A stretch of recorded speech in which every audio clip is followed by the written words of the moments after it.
வணக்கம்.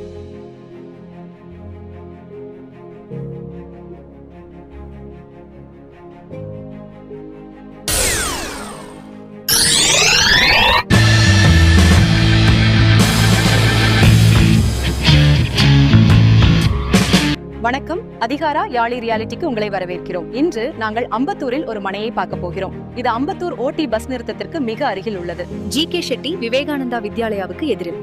இந்த பிளாட் உண்மையில் விவேகானந்தா நகர் ரோஜா தெருவில் அமைந்துள்ளது. எங்கள் விற்பனை நிர்வாகி மேலும் விளக்குவார். அதிகார யாழி ரியாலிட்டிக்கு உங்கள் அன்போடு வரவேற்கிறோம். இனி நம்ம பார்க்க போற இடம் அம்பத்தூர் திருமலாவுக்கு மத்தியில விவேகானந்தா நகர்ல தான் அமைஞ்சிருக்கு. ஜி.கே. ஷெட்டி விவேகானந்தா வித்யாலயால இருந்து சரியா ஒரு 250 மீட்டரும், ஸ்ட்ரெட்ஃபோர்ட் ஹாஸ்பிட்டல் வந்து ஒரு 350 மீட்டர்ல நம்ம இடம் அமைச்சிருக்கு. சிடிஹெச் ரோடு சென்னை திருத்தணி ஹைவேல பிவெல் ஹாஸ்பிட்டலுக்கு நேர எதிராக இருக்கக்கூடிய ரோஜா ஸ்ட்ரீட்ல தான் நம்ம இடம் அமைச்சிருக்கு.